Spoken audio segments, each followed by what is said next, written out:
amigos? Estoy feliz de presentar el bosquejo de la lección de la escuela sabática. Estamos ya en la cuarta lección del trimestre y el título de la lección de esta semana es Fe y Curación. John Ortberg, escritor cristiano, cuenta que cuando él era pequeño, la enfermedad infantil más temida no era la varicela ni el sarampión. Era un problema sutil y misterioso. Era sumamente contagiosa. No existía vacuna ni tampoco antídoto. La simple mención de esta palabra provocaba terror. Ellos sabían que era una fatalidad adquirir esta enfermedad. La única forma de protegerse era colocar a los portadores de este problema en cuarentena absoluta. La enfermedad afectaba especialmente a las niñas. No recuerda exactamente el nombre científico, pero ellos la llamaban de piojo. Bastaba que una portadora tocara a alguien, bastaba que alguien respiraba cerca o mirara fijamente en los ojos para quedar contagiado. Nadie era tan tonto como para tocar a alguien con piojo. Era como si todos los portadores tuvieran una marca en la frente que decía, no me toque. Los seres humanos necesitamos del toque. Por eso el enfoque de la lección de esta semana es exactamente mostrar que nosotros necesitamos del toque de Dios para ser salvos, en cuanto los seres humanos evitan tocar y ser tocados. Vamos a considerar tres temas, tres milagros de curación y fe registrados en el capítulo 8 del libro de Mateo. El primer milagro es la curación del leproso, la curación del siervo de un centurión y finalmente la curación de 2 endemoniados. Vamos a comenzar con la curación del leproso, que está registrada en Mateo 8, capítulo 8, versículo 1 al 4. ¿Cuáles eran los síntomas de la lepra, hablando de la curación de este leproso? Habían algunos síntomas que debiéramos considerar para saber cómo era que Jesús curó y qué está detrás de aquella curación. Primero, había una sensación de cansancio. En segundo lugar, otro síntoma era dolor en las articulaciones. En tercer lugar, manchas descoloridas en la piel. En cuarto lugar, mal olor intolerable. Inclusive algunas personas no soportaban y tenían que salir por causa de las lesiones que creaban heridas abiertas. En quinto lugar, las cuerdas vocales también se ulceraban, dejando la voz ronca. El daño que producía la lepra, que era mayor, era la falta de sensibilidad, porque las personas no sentían su piel. Algunos dedos eran arrancados y ellos ni percibían. Por esto es que este era el malestar más terrible en la lepra.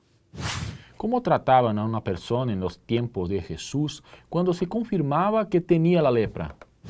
Era, en primer lugar, declarada inmunda. El sacerdote verificaba la enfermedad y si era esta enfermedad confirmada, él era declarado inmundo. Ya se imaginan, a partir de ahora eres inmundo. En segundo lugar, destruían completamente su casa. En tercer lugar, nadie podía tocarlo, a él, ni su casa, ni todo lo que él tuvo cuando estuvo enfermo. En cuarto lugar, él era retirado del campamento para vivir una vida de aislamiento total, fuera de la ciudad. Pero la lepra, además del dolor físico, tenía otras implicaciones, las cuales Jesús conocía. Y estas implicaciones que Jesús conocía era que el leproso cargaba un estigma moral. Su enfermedad se consideraba un castigo de Dios. Por eso que Mateo dice que el leproso clamó a Jesús, si quieres, puedes limpiarme. El leproso no tenía dudas de que Jesús podía limpiarlo. Él solo dudaba si Jesús quería hacerlo, porque el hombre se sentía indigno, pecador, pero Jesús no lo rechazó. Y no solo lo curó física, sino también espiritualmente. Los leprosos debían ser evitados en donde estuviesen, pero Jesús no los evitó. Los leprosos no podían ser tocados y Jesús los tocó. Jesús tocó al leproso antes de ser curado. Jesús no necesitaba tocar al leproso para limpiarlo.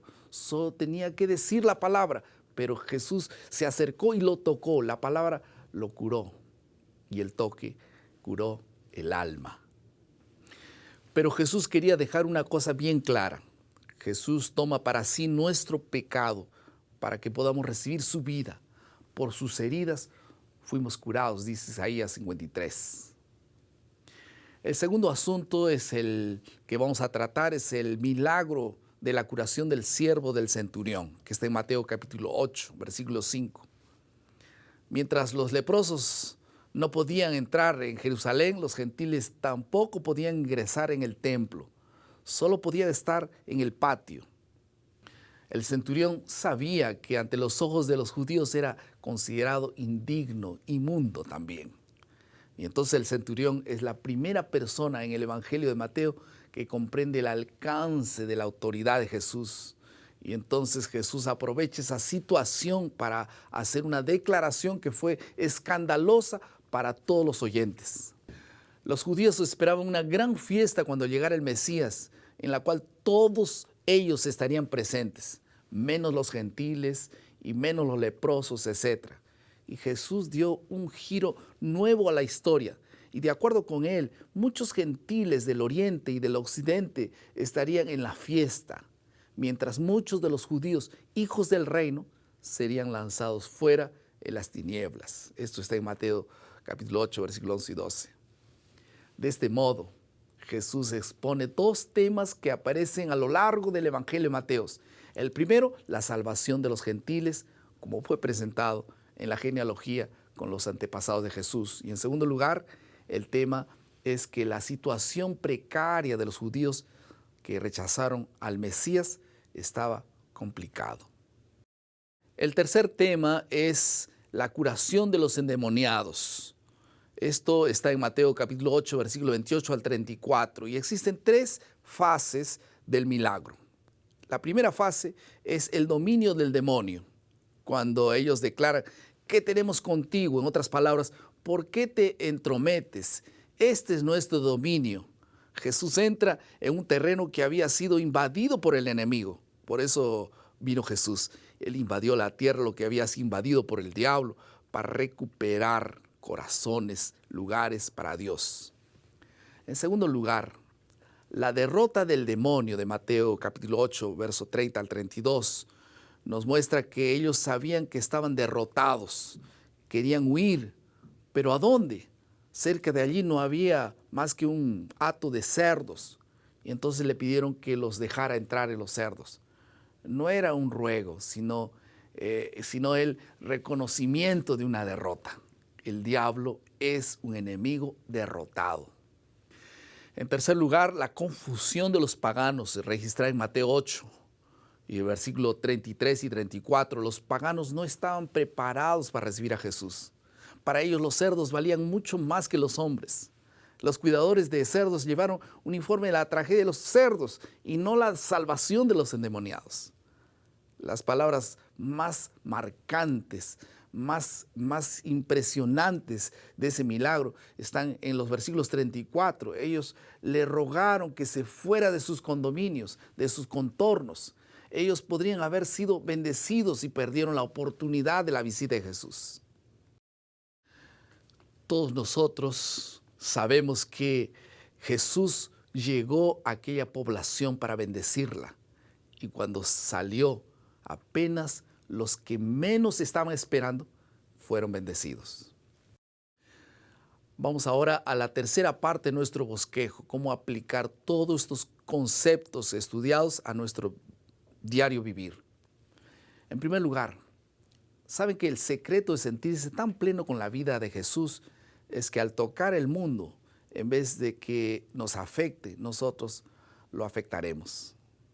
En segundo lugar, con frecuencia nuestros pedidos de oración están relacionados a nuestras necesidades físicas, pero Dios está mucho más interesado en suplir nuestras necesidades espirituales. Piensa en eso. Dios quiere curarte, sí, pero encima de curar tus heridas físicas, Él quiere sanarte para que vivas eternamente. La cuarta parte de nuestro bosquejo es la creatividad. Crea. Y en esta parte nosotros queremos que se concentre finalmente lo que nosotros haremos como resultado de la lección. Saben, no siempre conoceremos y no siempre conocemos la voluntad de Dios en relación a la curación física, pero siempre sabemos cuál es su voluntad en relación a la curación espiritual. Ore por eso. decida ser curado espiritualmente por Jesús. Si tú tienes una herida espiritual, un rencor en tu corazón, tal vez una falta de fe o de entusiasmo por las cosas de Dios, Dios quiere y puede curarte. Que Dios te bendiga en esta decisión. Hemos llegado al final de nuestro bosquejo, espero que haya sido de gran ayuda y queremos terminar diciendo nuestro lema, maná, cada día, cada mañana, cada uno es alimento para la vida.